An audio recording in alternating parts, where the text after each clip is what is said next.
함께 보겠습니다. 신약성경 356면 히브리서 4장 14절로 16절의 말씀입니다.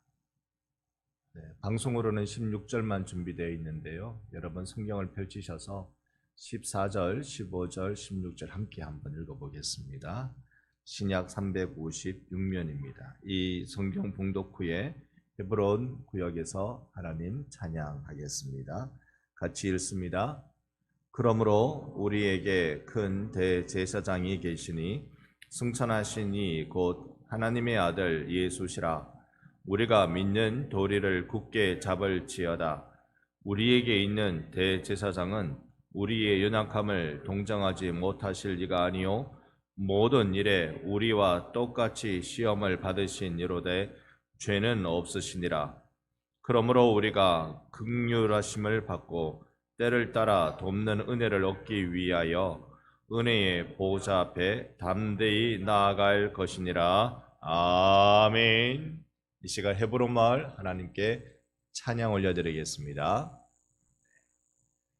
자리해 주시죠. 헤브론 마을 분들 나오세요. 감사합니다. 새벽을 깨우며 찬양하기 위해서 나오신 헤브론 마을 축복합니다.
아멘, 아멘, 할렐루야. 헤브론 마을에서 하나님을 찬양합니다.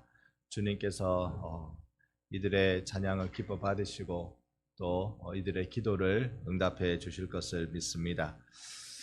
오늘 신년 특별 새벽 기도의 그 마지막 시간을 갖고 있습니다. 이제 일주일 동안 함께 찬미해 주신 여러분께 깊은 감사 말씀드립니다. 또 부탁 말씀드리는 것은 이 일주일의 특별 새벽 기도회가 여러분 평생에 새벽 기도라는 삶의 거룩한 습관을 익히는 시간 되었기를 부탁을 드리고요. 내일부터는 이 교육관 1층에서 새벽 기도회가 시작됩니다. 여러분 참여해 주셔서 기도하며 승리하는 인생이 무엇인지 맛보고, 그리고 교회를 위해서 기도해야 되는 거룩한 부담감을 갖고 기도하다가 여러분의 삶에, 여러분의 가정에 하나님 은혜와 형통이 있기를 주님의 이름으로 축복합니다. 아멘. 우리는 오늘 히브리서 말씀을 같이 읽었습니다. 예수 믿고 있는 우리들에게는요, 늘 질문 두 개가 따라다닙니다. 이게 히브리서에 나타나는 질문 두 개와 똑같습니다. 첫 번째 질문이 뭐냐면 예수님 누구신가? 라는 질문입니다. 내가 믿고 있는 이 예수님이 누구실까? 늘 우리가 그 질문을 가지고 신앙생활 해야 됩니다. 우리는 절대로 무턱대고 믿는 사람들이 아닙니다. 예수님이 누구신지 모르고 예수 믿는 사람이 아니란 말이에요. 그러니까 늘 우리 질문해야 돼요. 예수님 누구실까? 내가 믿고 있는 예수님 누구실까? 그리고 두 번째 질문이 뭐냐면 예수님을 믿고 따르는 나는 어떻게 살아야 되나? 이 질문입니다. 예수님이 나를 어떻게 살기를 원하실까? 이 두 가지 질문을 늘 가지고 있어야 됩니다. 히브리서에서는 그 첫 번째 질문, 예수님 누구신가에 대한 질문의 해답으로는 그분이 하나님의 아들이시다, 하나님의 뜻을 우리에게 완전하게 알려주신 분이시다. 오늘 장로님 기도하실 때 간절히 이 목마른 사슴이 시냇물 찾듯이 하나님의 뜻을 알기 위해 간절히 기도한다라는 기도를 올려드렸는데, 저는 속으로 내 설교를 봤나? 이 설교문을 미리 봤나 싶을 정도로 사실 정확한 내용이죠. 우리가 하나님의 뜻이 무엇인지 그건 예수를 통해서 알 수 있어요. 예수님이 하나님의 뜻을 우리에게 정확하게 완전하게 계시하신 분이세요. 두 번째는 우리가 어떻게 살아야 되는가에 대한 질문의 해답으로는요, 바로 예수님을 우리의 믿음의 대상으로 구원자로 믿는 성도들은 고난, 박해, 핍박, 온갖 위험 가운데도 그리스도에 대한 믿음을 지켜야 된다. 믿음 지키는 것이 내가 살아가야 될 삶의 방식이다, 내 삶이다라고 고백하고 있는 것입니다. 여러분과 제가 믿음 지키는 성도가 되기를 소망합니다. 오늘 우리가 읽은 14절의 말씀을 여러분 눈으로 한번 봐주시죠. 그러므로 우리에게 큰 대제사장이 계시니 승천하시니 곧 하나님의 아들 예수시라. 우리가 믿는 도리를 굳게 잡을지어다. 예수 믿는 도리, 믿음을 굳게 지킬지어다. 이것이 히브리서 기자가 우리에게 알려주는 거예요. 예수 믿는 믿음을 포기하지 마라. 포기하지 마라. 너희들이 이제 박해 가운데 놓이게 되는데, 너희가 지금 이 시간에도 예수 믿는 것 때문에 치러야 될 희생이 너무나도 많은데, 그러나 너희들 믿음을 지켜라, 끝까지 붙들어라 라고 이야기하고 있는 것이죠. 왜냐? 예수님 그분은 우리가 읽은 15절의 말씀대로 우리의 연약함을 동정하시는 분, 우리의 연약함을 불쌍히 여기시는 분, 우리 모든 일에 우리와 똑같이 시험 받으신 분, 다만 죄가 없을 뿐이지 우리가 받은 시험 다 알고 계시는, 다 경험하신, 다 체휼하신 그 예수님이시다. 그러니 이 믿음의 도리를 굳게 붙들어라. 여러분, 예수 믿는 이 믿음은요, 보통 게 아닙니다. 내가 겪는 희노애락, 애호욕, 이거 불교 용어입니다만은 이 모든 것들을 다 친히 체휼하신 예수님이세요. 다 알고 계신 예수님이세요. 여러분이 기뻤던 일, 여러분이 화냈던 일, 여러분이 사랑했던 일, 여러분이 즐거웠던 일, 여러분이 힘들었던 일, 모든 일들 예수님 다 알고 계세요. 그분이 우리를 어떻게 한다고요? 불쌍히 여기신다. 그분이 우리의 연약함을 동정하신다. 불쌍히 여기신다. 여러분, 예수 믿는 기쁨을 발견하기를 바랍니다. 예수 믿으니까 그분이 나 이렇게 알아주시더라. 그래서 이제 우리더러 이렇게 살라라고 초청하는 게 있습니다. 너희들 이제 이렇게 살아라. 예수가 이런 분이시니까 믿는 자들은 이렇게 살아라. 그게 오늘 16절의 말씀이에요. 다시 한번 읽어보고 싶은데요. 16절 여러분 보고 계십니까? 16절 말씀 이대로 우리 다시 한번 16절을 읽어보는 시간 같습니다. 그러므로 우리는 긍휼하심을 받고 때를 따라 돕는 은혜를 얻기 위하여 은혜의 보좌 앞에 담대히 나아갈 것이니라. 아멘. 아멘. 예수 그리스도 그분께서 우리에게 대제사장 직분에 충실하셨어요. 우리를 다 데리고 하나님께로 데리고 가는 이 일에 충실하셨고 완전하신 분이십니다. 이 일에 관한 한 우리는 조금도 부족함이 없습니다. 그 하나님 계신 곳을 오늘 성경이 뭐라고 말씀하시는 거 아니? 은혜의 보좌라고 말씀합니다. 이 보좌라는 것이 왕이 앉는 의자를 보좌라고 그냥 말해요. 그냥 아무 의자나 삐까뻔쩍한 의자나 그런 의미가 아니라 보석 박힌 의자 그런 의미가 아니라 왕으로서 탁 앉아있는 통치하는 딱 다스리는 그 의자를 보좌라고 부릅니다. 그러니까 거기에 우리로 너희들이 담대히 나가라. 왜냐? 그 보좌는 왕의 위엄이 있고 두려움이 있고 이 엄숙한 그 보좌는 오늘 본문이 뭐라고 부르는 거 아니? 은혜의 자리다. 은혜의 자리다.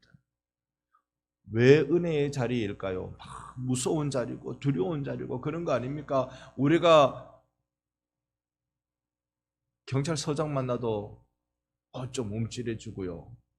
우리가 뭐 높은 사람 만나도 좀 움찔해지고, 여러분 나라 대통령을 우리가 만난다고 생각하면요 좀 바짝 긴장이 될걸요. 바짝 긴장이 돼서 얼어 있을걸요. 그런데 천지를 지으신 하나님을 만난다? 그건 눈도 못 뜨죠. 눈도 못 뜨고 벌벌벌 떨고만 있을 판입니다. 그런데 그것이 우리에게 은혜가 되는 자리인 이유는 우리를 잘 알고 계시는 분이시기 때문에 그렇습니다. 우리를 긍휼히 여기시는 분이시기 때문에 우리는 늘 이 은혜의 자리에, 은혜 받는 자리에 나가야 할 줄 믿습니다. 그 자리가 지금 여기라고요. 하나님을 만나는 자리가 바로 여기라고요. 하나님은 우리를 불러서 너희들 나 있는 저 천상의 자리로 오너라 하신 것이 아니라 아예 우리의 삶의 자리에 오셔서 하나님이 보좌를 펼치셨다. 여기가 하나님 만나는 자리가 되는 것입니다. 하나님의 은혜를 계속 누리는 자리, 하나님이 계시는 자리, 왕의 자리, 거기로 하나님은 우리를 초청하고 계십니다. 우리는 자꾸 하나님 만나야 돼요.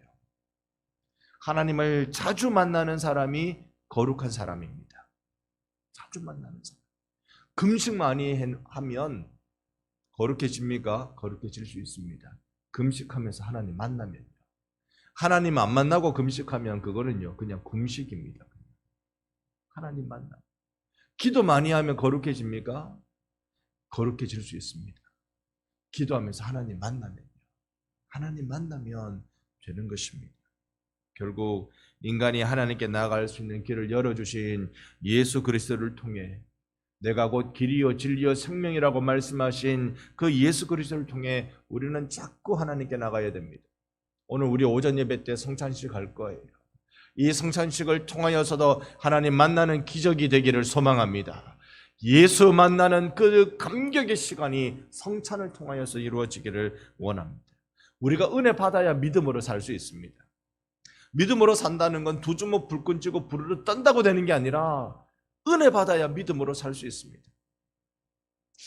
참 교회는 은혜 받으면 일이 풀리는 것 같아요. 은혜 받으면 일이 쑥쑥 풀립니다. 교회 나오면 주일 지키세요. 헌금하세요. 전도하세요. 하세요로 통하는 건 아니더라고요. 은혜 받으면 주일 지키고, 은혜 받으면 헌금하고, 은혜 받으면 전도하고, 은혜 받으면 아멘 생활하고, 은혜 받으면 생활에 기쁨이 넘치고, 이 은혜의 일들이 우리 가운데 일어나야 합니다. 어느 책에 나왔던 글을 잠깐 한번 읽어볼게요.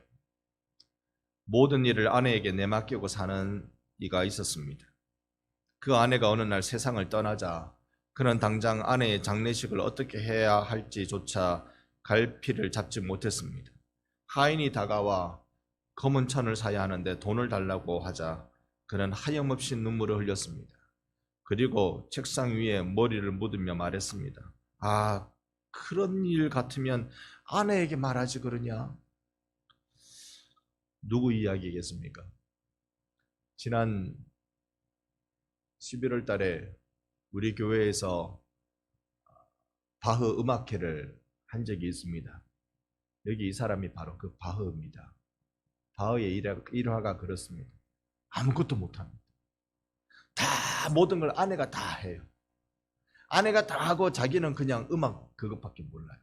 오직 음악 그거밖에 모르는데 이게 이 바흐가 독일의 태생으로서요 평생 200곡의 칸타타를 지었답니다. 어마어마한 예술 업적을 남겼습니다. 그런데 하나님에 대한 마음은 그 누구도 따라가지 못할 정도로 열정적이었대요. 이 바흐가 곡을 짓고 나면요 항상 그 곡의 소두에 JJ라고 이렇게 딱 썼답니다. JJ가 자기 이름이 이 존 제바스탄이기 때문에 그렇다라고 이야기할 수도 있지만 바흐의 마음은 그게 아니었어요.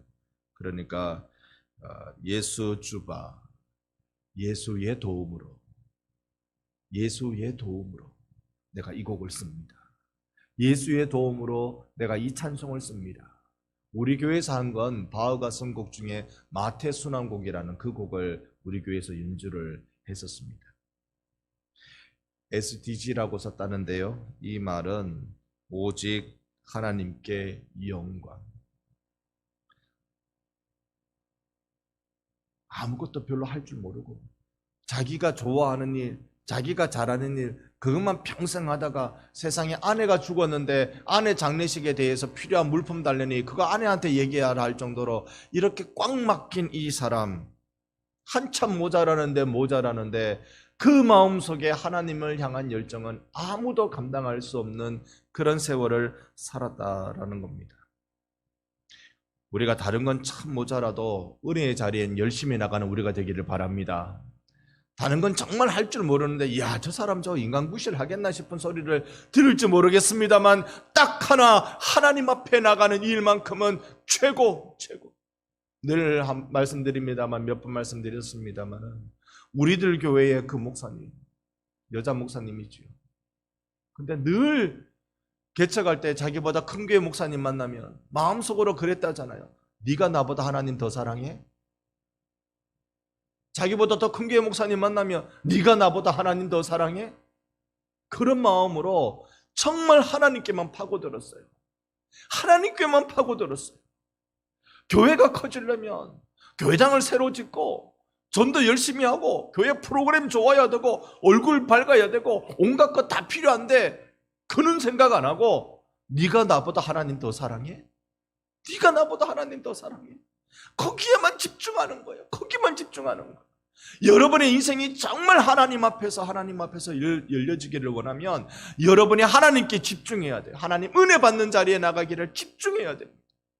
이 한 해가 여러분에게 어디에 헌신해야 될 한 해일까요? 은혜 받기를 여러분 헌신하시기 바랍니다. 전심이시기를 바랍니다. 하나님 나 은혜 받아야 돼요.